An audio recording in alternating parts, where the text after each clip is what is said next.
nessa terceira mensagem nós vamos tratar de formas perigosas de tentar descobrir a vontade de Deus. Métodos perigosos de tentar entender e compreender o que Deus quer para as nossas vidas. E nós lemos um texto que eu quero ler de novo com você, que está lá em Efésios 5, a partir do verso 15. Eu queria que você abrisse a tua Bíblia ou acompanhasse conosco aí na tela. Efésios capítulo 5, a partir do verso 15. O texto diz assim: tenham cuidado com a sua maneira de viver, que não seja como insensatos, mas como sábios, aproveitando ao máximo cada oportunidade, porque os dias são maus. Portanto, não sejam insensatos, mas procurem compreender qual é a vontade do Senhor. Não se embriaguem com vinho que leva à libertinagem, mas sejam cheios com o Espírito, falando uns aos outros com salmos, hinos e cânticos espirituais, cantando e louvando ao Senhor de coração, sempre dando graças a Deus Pai por todas as coisas, em nome do nosso Senhor Jesus Cristo. E ele termina dizendo: sujeitem-se uns aos outros no temor de Cristo. Nós falamos sobre o contexto desse texto, que era um ensinamento prático sobre a vida em comunidade, sobre a vida de o empregado, o empregador, a vida de marido, mulher. O texto vem dizendo sobre todas essas coisas. E agora, nessa porção, o apóstolo Paulo está ensinando os irmãos de Efésios e nós também, os irmãos de Éfeso e nós também, a vivermos uma vida sensata, buscando querer conhecer a vontade do Senhor e entendendo e prestando atenção no nosso modo de viver. Nós explanamos cada um desses versos na primeira mensagem. E hoje eu quero destacar o verso 17, que diz assim: portanto, não sejam insensatos, mas procurem compreender qual é a vontade do Senhor. Nós vemos duas sentenças aqui nesse texto. Primeiro, não sejam insensatos. Nós aprendemos que a palavra insensato é afron, que quer dizer sem raciocínio, sem razão, sem reflexão. Então o apóstolo Paulo está dizendo: não sejam pessoas que não reflitam, que não raciocinam. Se nós invertermos a direção, a ordem para o positivo, ele estaria dizendo: sejam pessoas que pensem, sejam pessoas que raciocinem, sejam pessoas que prestem atenção. E logo em seguida ele vai dizer o seguinte: e procurai conhecer a vontade do Senhor. Então nós somos ensinados, nós somos encorajados a desejar conhecer a vontade do Senhor. A Bíblia vai dizer que a vontade do Senhor ela é boa, ela é perfeita e ela é agradável. Todos nós queremos conhecer essa vontade. Nós aprendemos que temos que ter a mente transformada para conhecer essa vontade. Mas a nossa geração, ela não quer se esforçar para entender, ela quer alguém que diga a ela o que fazer. Quando nós estamos no aconselhamento, um grande desafio é não dizer à pessoa o que ela tem que fazer, para não tirá-la do processo de pensamento e de reflexão. Ela precisa pensar, ela precisa refletir e ela precisa aprender a tomar decisão. E para tomarmos uma decisão acertada, biblicamente é imprescindível que usemos a sabedoria. E aí você poderia dizer assim: sabedoria é uma coisa que se adquire com o tempo. Sabedoria é uma coisa que só vem com a idade. Sabedoria é uma coisa que só vem com a experiência, mas biblicamente não é assim. Nós podemos pedir ao Senhor por sabedoria. Olha o que está escrito, Tiago, capítulo 1, verso 5. Ele diz assim: se algum de vocês tem falta de sabedoria, peça a Deus, que a todos dá generosamente, sem reprovar ninguém, e lhe será concedida. Ou seja, você pode pedir sabedoria para Deus. Senhor, eu preciso de sabedoria para tomar as minhas decisões. E sabedoria é discernir, é saber diferenciar, é ter capacidade de separar as coisas na hora de uma reflexão, sabendo o que fazer e o que não fazer. E quando nós vemos que a Bíblia nos ensina a pedir, nós estamos sendo encorajados a receber essa sabedoria do Senhor. Inclusive, no Salmo 119, verso 99 e o verso 100, nós somos ensinados a buscar sabedoria ao refletir nas Escrituras. Olha o que está escrito: tenho mais discernimento do que todos os meus mestres, pois medito nos teus testemunhos. E ele continua dizendo: tenho mais entendimento que os anciãos, pois obedeço aos teus preceitos. Eu tenho mais sabedoria do que gente que ensina, ele está dizendo. Eu tenho mais sabedoria do que gente idosa. E como é que eu faço isso? Meditando nas Escrituras e refletindo nos teus preceitos. Ou seja, quando eu vou para a palavra de Deus, eu encontro sabedoria na palavra do Senhor. E aí você poderia perguntar, o que é sabedoria? Olha o que está escrito em Tiago, capítulo 3, a partir do verso 13. Quem é sábio e tem entendimento entre vocês, que o demonstre pelo seu bom procedimento e por meio de obras praticadas com a humildade que provém da sabedoria. Contudo, se vocês abrigam no coração inveja amarga e ambição egoísta, não se gloriem disso nem neguem a verdade. Esse tipo de sabedoria não vem do alto, mas é terrena, humana e demoníaca. Pois onde há inveja e ambição egoísta, há confusão e toda espécie de males. No entanto, a sabedoria que vem do alto é, antes de tudo, pura, depois pacífica, amável, compreensiva, cheia de misericórdia, de bons frutos, imparcial e sincera. O fruto da justiça é semeado em paz pelos pacificadores. Todas as características que Tiago diz fazerem parte da sabedoria que vem do alto, elas estão envolvidas com a prática dos relacionamentos. Ele vai dizer que se alguém é sábio de verdade, essa pessoa não é soberba, essa pessoa não é arrogante.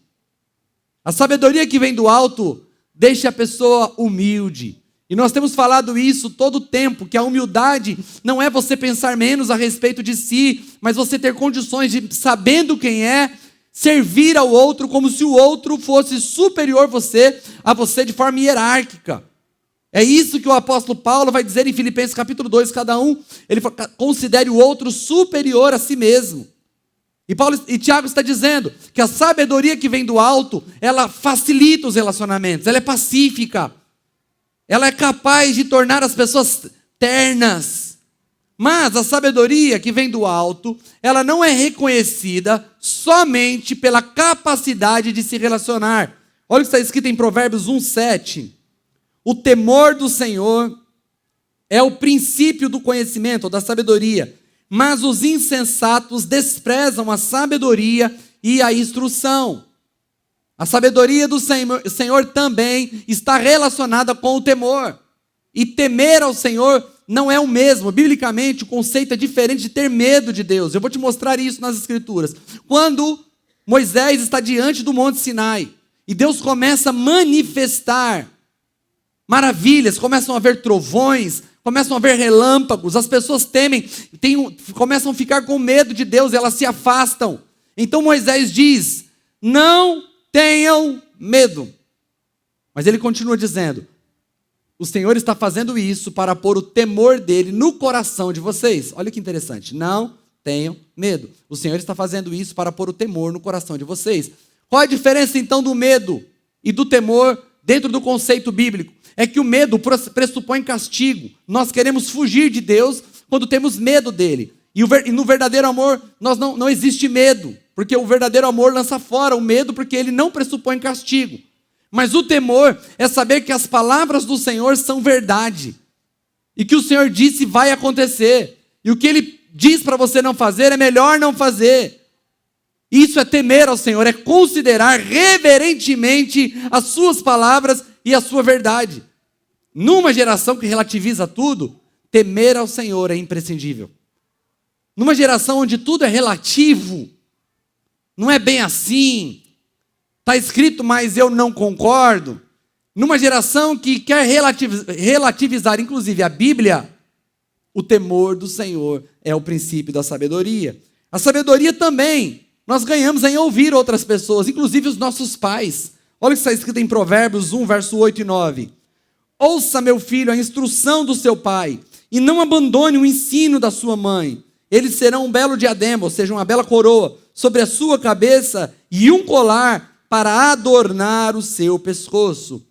Em suma, a sabedoria não se busca sozinho. Você precisa do outro para adquirir sabedoria. E por que eu tenho dito isso? Porque essa vai ser a base do que nós vamos construir hoje e que nós vamos terminar de construir semana que vem. Você precisa de sabedoria para tomar decisões. Mas a nossa geração não gosta de tomar decisões. Eu gostei de um conceito que um escritor americano chamado Kevin DeYoung, ele escreve a respeito da nossa geração, a respeito de tomar decisões. Ele fala, 2 males acometem a nossa geração.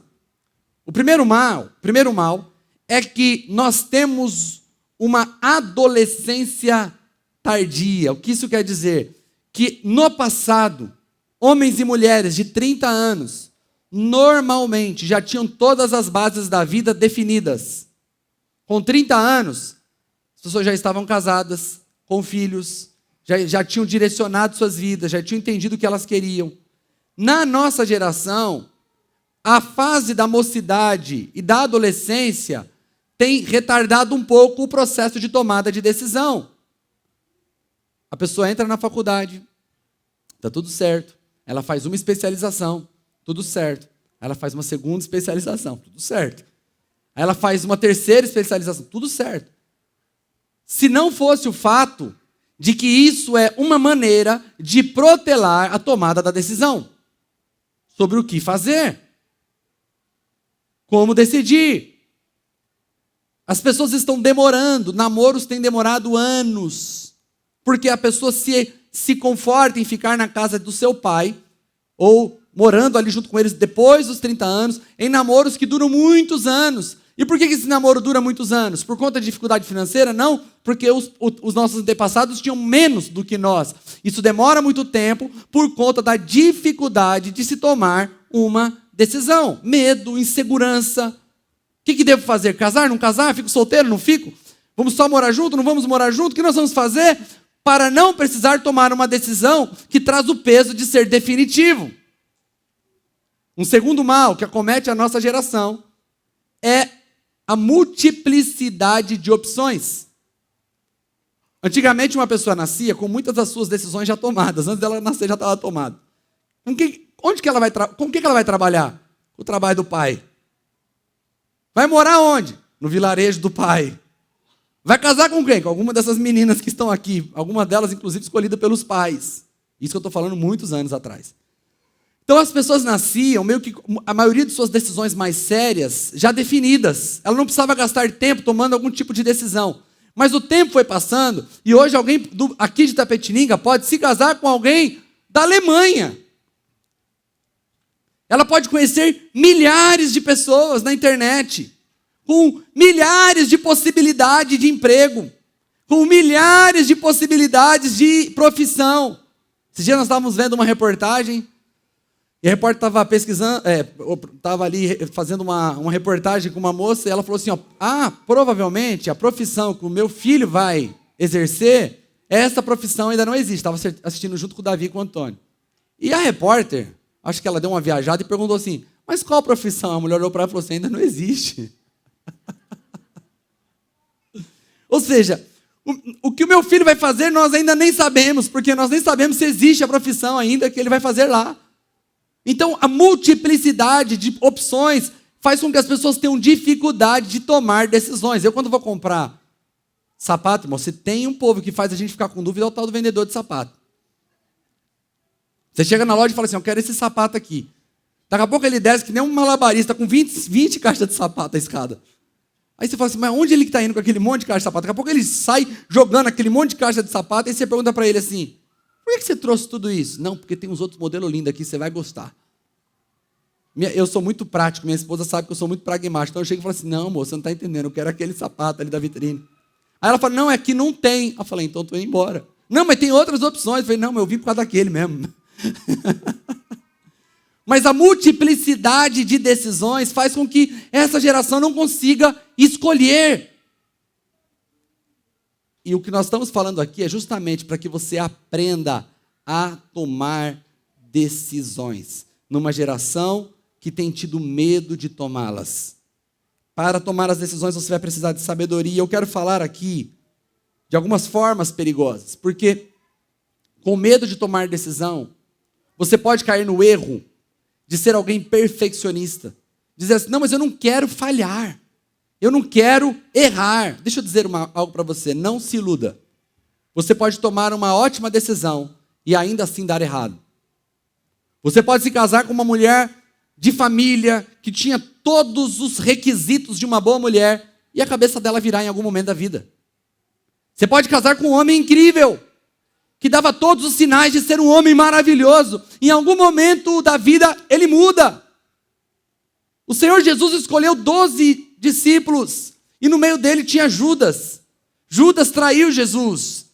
Se Jesus não quisesse ser traído por Judas, era só não ter escolhido os discípulos. Mas se ele não tivesse Judas, ele também não teria Pedro, não teria Tiago, não teria João. Se você tiver medo de tomar decisão com medo dos Judas, você também não terá os outros benefícios de boas decisões. A vida é assim. Então a primeira coisa que você tem que entender, você vai errar.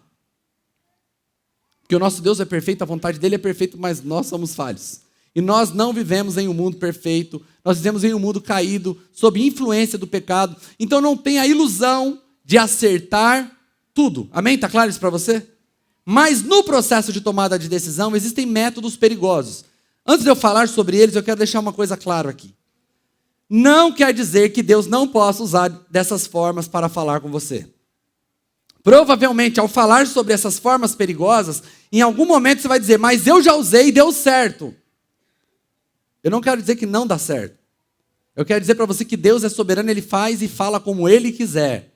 O que eu estou dizendo é que usar essas formas como formas definitivas de tomada de decisão não é sábio. A primeira forma perigosa, portas abertas. Que forma é essa?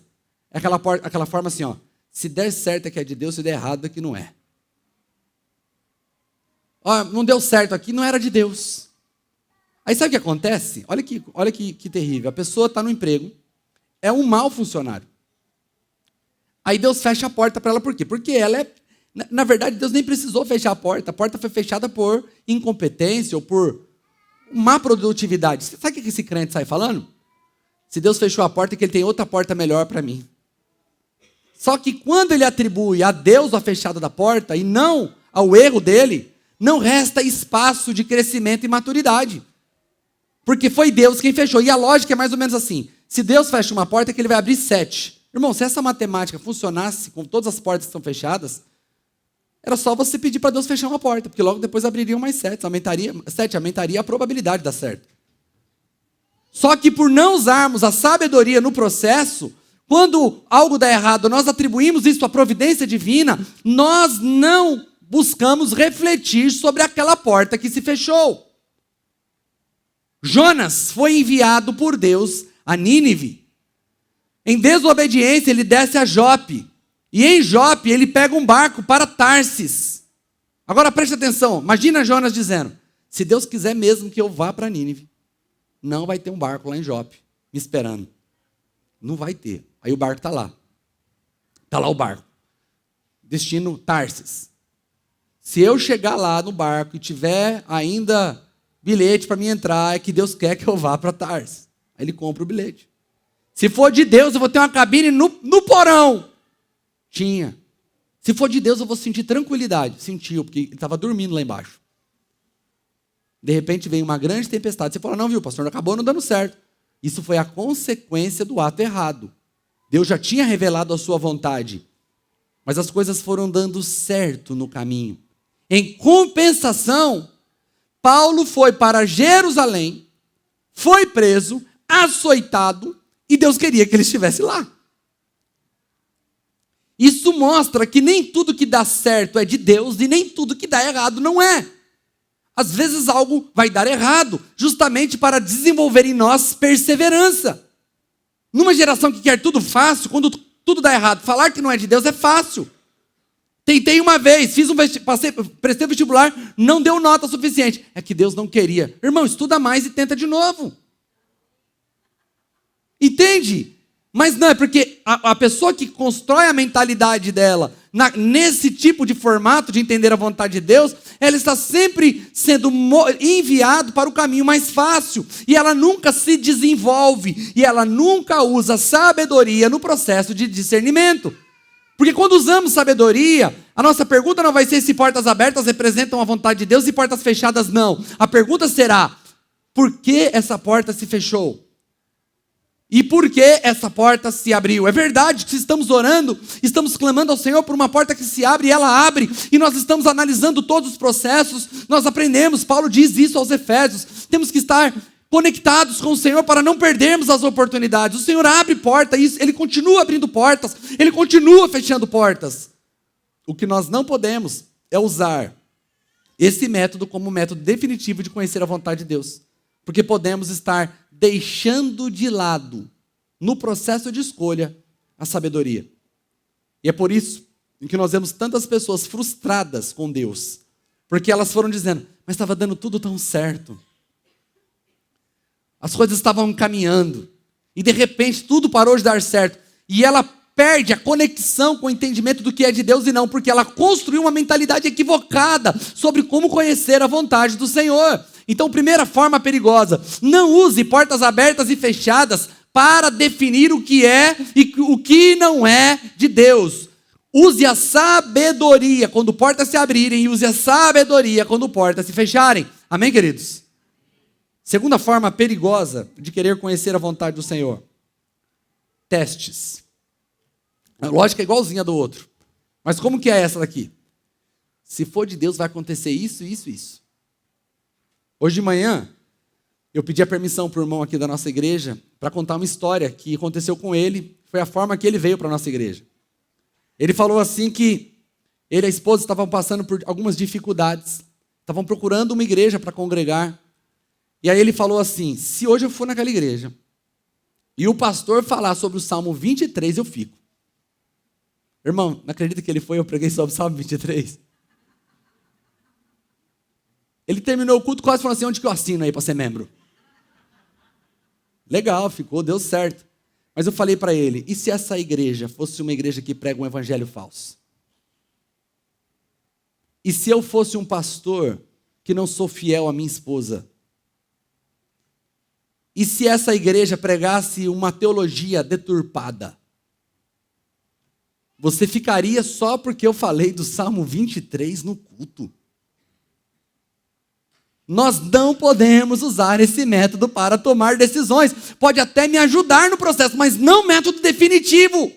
Aí você poderia dizer, pastor, mas eu tenho base bíblica para usar esse método, é mesmo? Talvez eu possa dizer duas.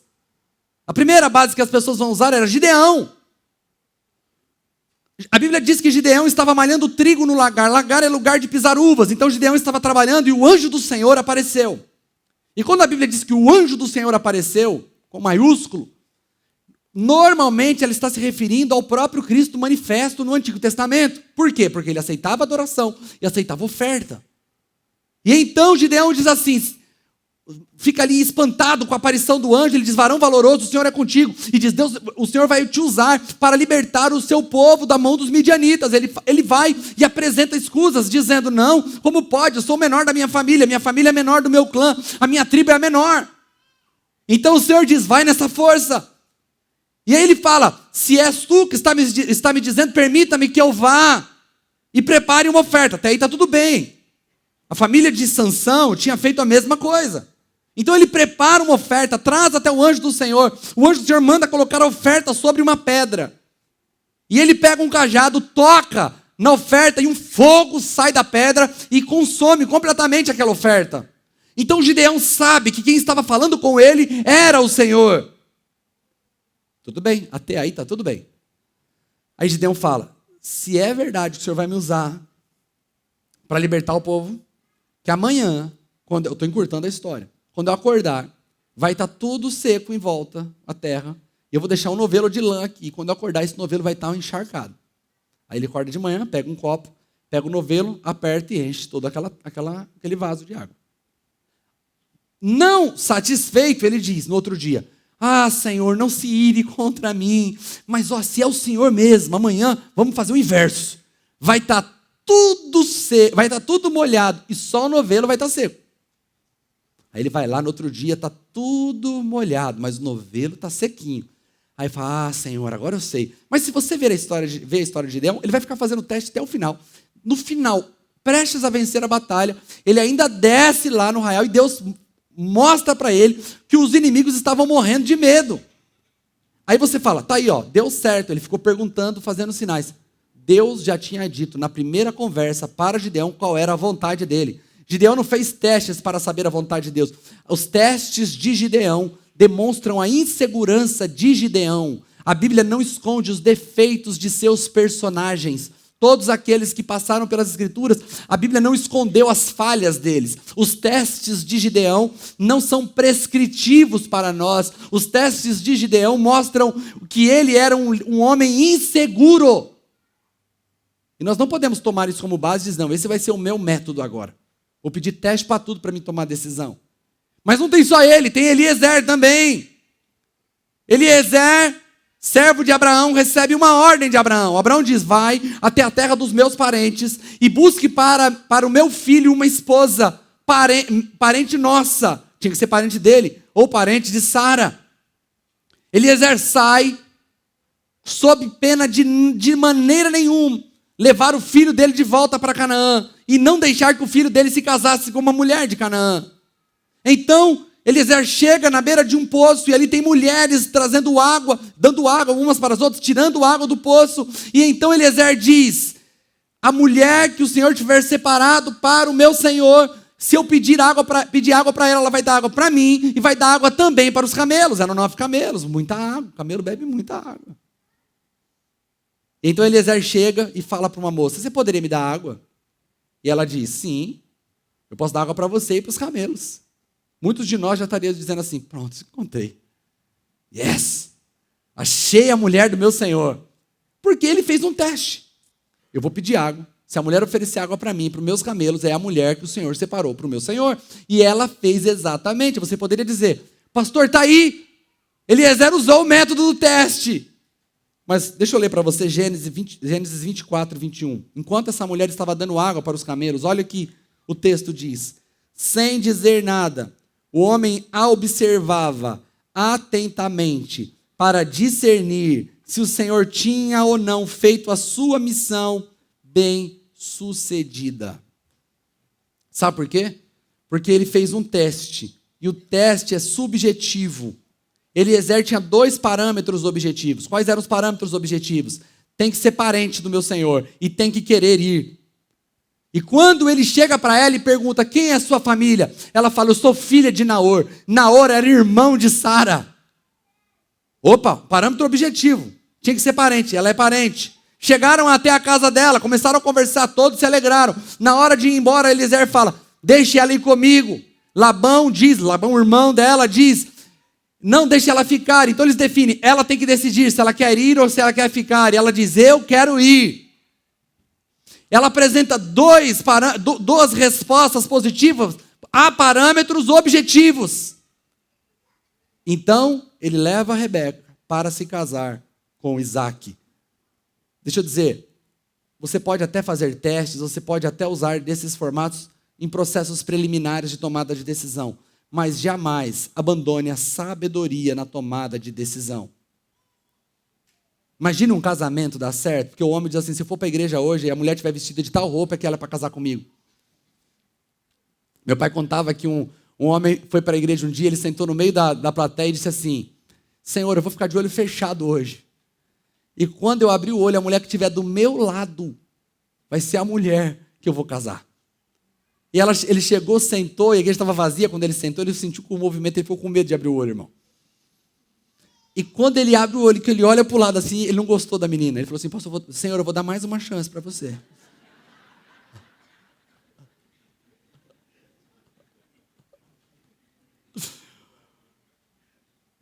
É muito subjetivo. É abandonar a sabedoria no processo de decisão. E quantos crentes estão fazendo isso, tomando decisões importantes na vida com testes, mas era de Deus. Aí você pergunta assim, cara, olha, você foi casar com essa mulher, ou você foi casar com esse homem, ele já não demonstrava essas características quando você namorava? Demonstrava. E por que você casou? Porque Deus falou para mim casar. Deus falou para você casar. Eu fiz um teste, deu certinho. Deixa eu falar, não abandone a sabedoria no processo de decisão.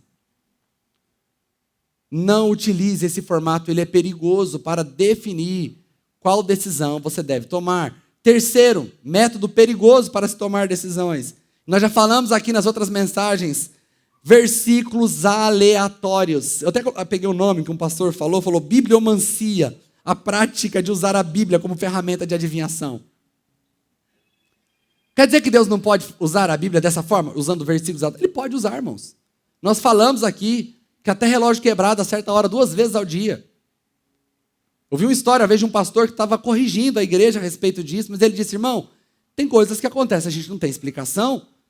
Ele falou que um dia o pai dele estava negociando um carro, e o pai dele ficou inseguro na hora de vender o carro, porque estava uma negociação. Ele falou, filho, vai lá, ora e lê, abre um texto lá para ver o que Deus fala.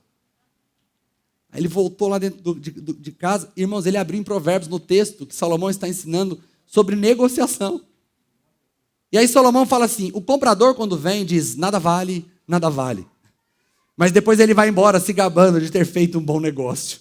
O menino voltou para o pai e falou, pai, não vende não, que ele está jogando bem baixo o preço. A Bíblia falou que ele está tentando depreciar. Irmão, e era o que o cara estava fazendo mesmo. Aí você fala, viu, irmão, vamos usar esse método. Não, irmãos, às vezes vai acontecer algumas coisas inexplicáveis.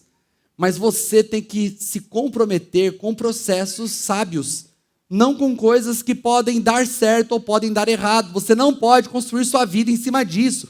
Está comigo, amados? Nós vivemos num tempo onde nós tínhamos as caixinhas de promessas, está tudo bem. Vamos ver qual é, vamos ler as promessas do Senhor. Vai lá, lê a promessa, mas você não pode tomar decisão baseada naquela tirinha. Isso é ignorar completamente a função das Escrituras. Se você fala, eu tenho que tomar uma decisão, vamos ver se eu encontro na Bíblia alguma coisa que proíbe. Você é legalista. Você está usando a Bíblia ao seu bel prazer. Agora, se você olhar para as Escrituras, se você ler, se você buscar nela sabedoria, se você buscar nela entendimento, se você buscar nela renovação de mente, com uma mente renovada, com uma mente envolta pela sabedoria, você será capaz de tomar boas decisões.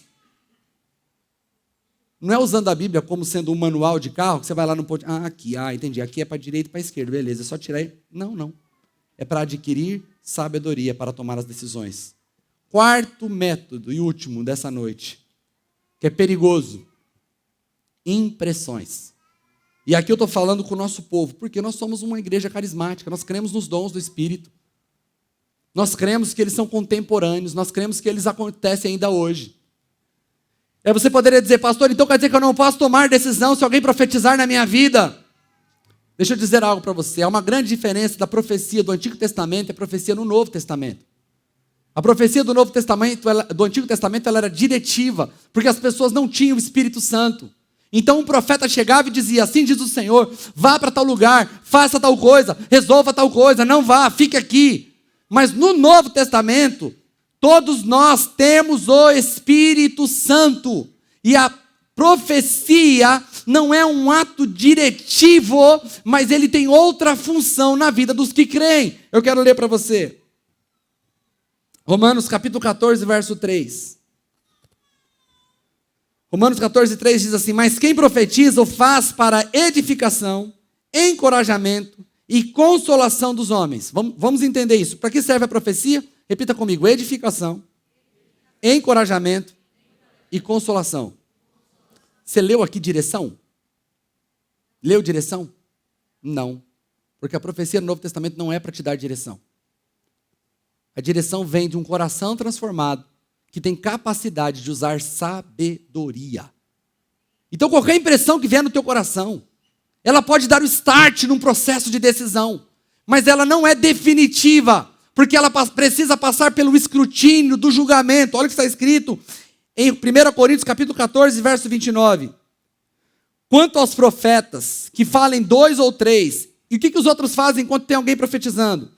E os outros julguem cuidadosamente o que foi dito. Seja profecia, uma palavra de sabedoria, uma palavra de conhecimento, seja uma pregação, nós somos orientados, enquanto um fala, os outros julgam para saber se aquele que está falando algo coerente. Você não precisa ter medo de questionar, de pensar e ponderar o que alguém está dizendo.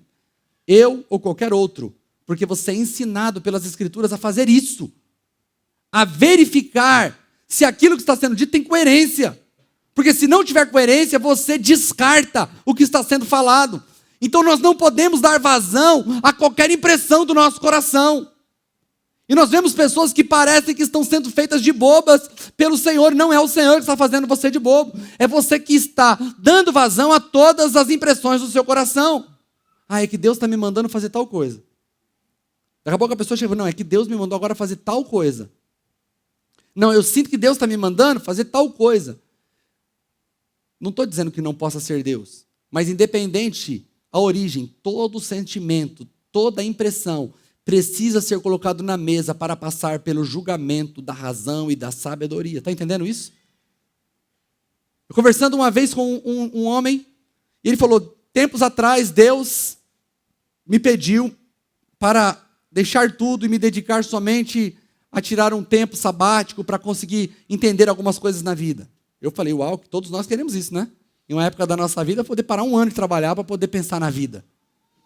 Só que ele estava cheio de problemas financeiros por causa disso agora. Problemas com a família, problemas com o casamento, problemas com os filhos. E eu falei para ele assim, cara, você não pensou que fazer isso poderia pôr em problema toda a sua casa, toda a sua família? Mas ele tinha tanta certeza que o que ele ouviu era de Deus que ele não pensou nisso. Ele não pôs sobre a mesa a sensação e a impressão para ser ponderada com sabedoria.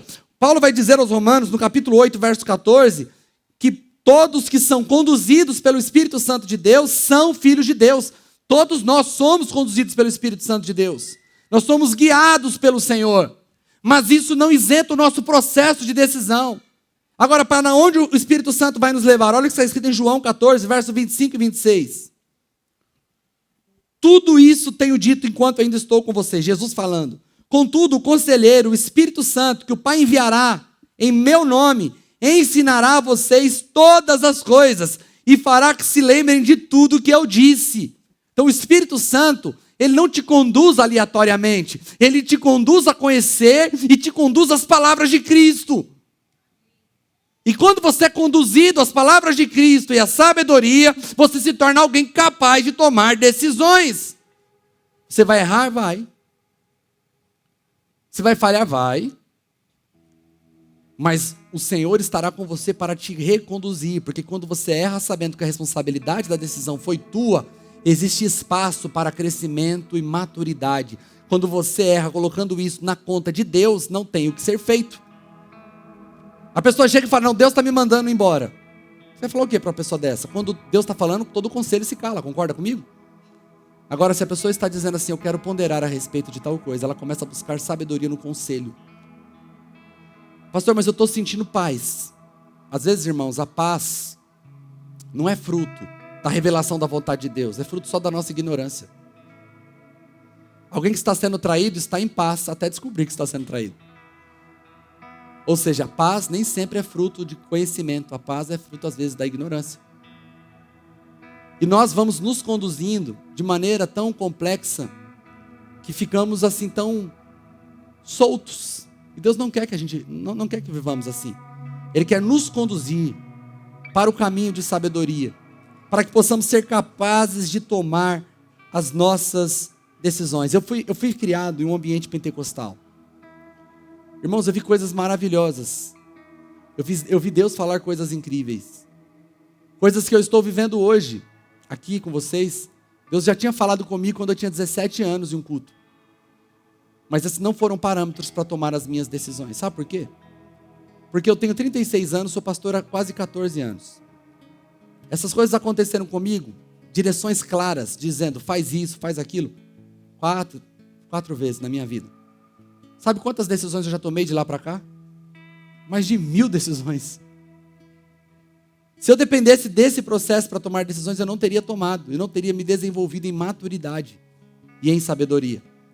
Eu poderia dizer para você, não, busque conhecer a vontade de Deus, vai orando até você ter certeza. Isso não te ajudaria a tomar decisões, porque isso é muito subjetivo. Como que é a voz dele? É grossa, é fina? Nós ficamos tentando conhecer aquilo que não nos ajudará amanhã, sendo que nós já podemos pedir ao Senhor ainda hoje, Senhor, me dá sabedoria para que eu possa tomar as decisões da minha vida. E se Deus decidir falar, Ele é Deus, irmão. Ele faz o que Ele quiser, Ele não depende de você nem de mim. Ele não está sujeito às nossas limitações. Se Ele quiser interromper o processo, Ele interrompe. Se Ele quiser gritar, Ele grita. Se Ele quiser mandar alguém nos avisar, Ele manda. Mas nós não usamos esses métodos para tomar as nossas decisões. Nós embasamos as nossas decisões no processo de crescimento e maturidade. Isso quer dizer que Deus pode usar todas essas coisas para dar um start. Às vezes eu estou orando e tenho certa impressão no meu coração que eu preciso pensar a respeito de tal assunto.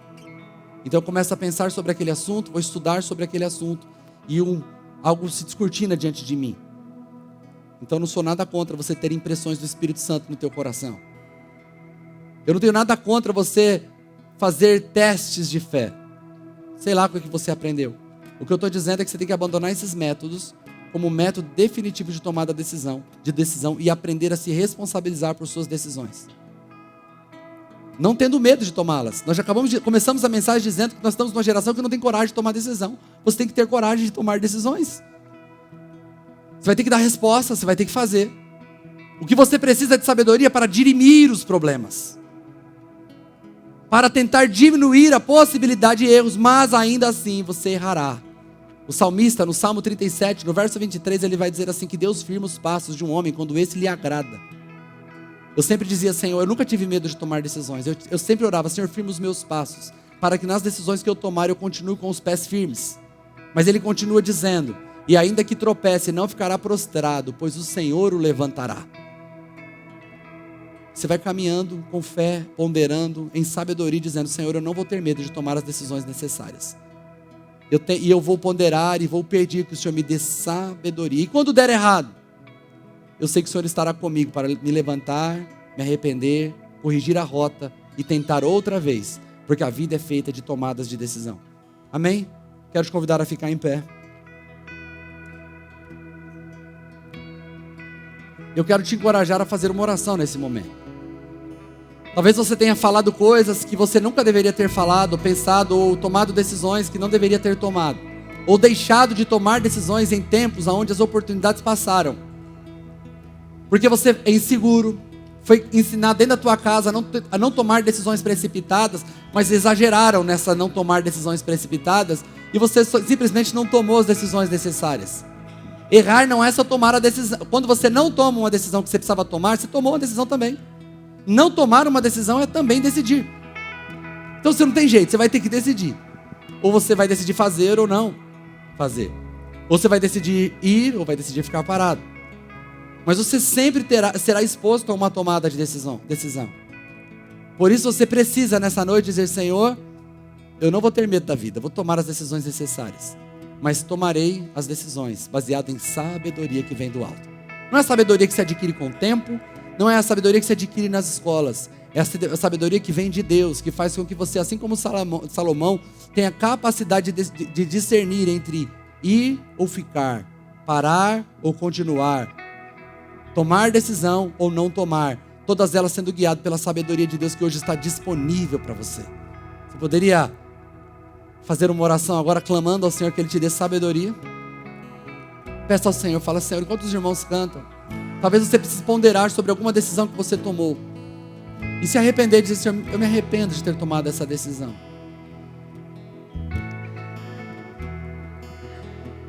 Me ajuda, Senhor, a não culpar mais os outros pelos erros que eu cometi. Porque enquanto você culpa os outros, não há como você melhorar. A culpa é do outro. Como que você muda o outro? Mas quando você esquece o outro e começa a dizer, eu preciso me concentrar no que eu estou fazendo. Então você pedirá ajuda dos seus amigos para você melhorar. Dizendo, eu preciso mudar, eu preciso de ajuda, porque desse jeito que eu estou vivendo, eu não chegarei onde Deus quer. Então você entrará no processo de maturidade e crescimento. Faça a sua oração. No mundo busquei, mas não preencheu-me. Canções tão vazias, tesouros que um dia se consumarão. Então você veio e me trouxe pra perto.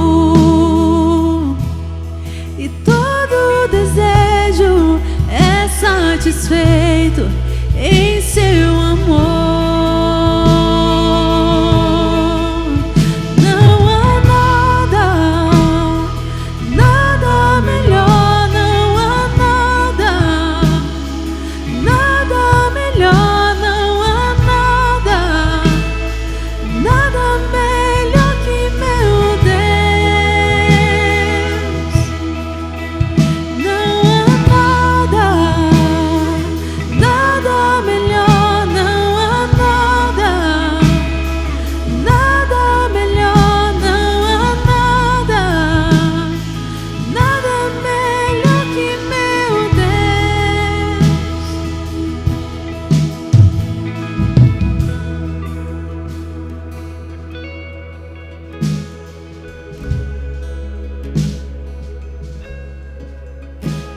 Deleite-se na presença dele aqui nesta noite.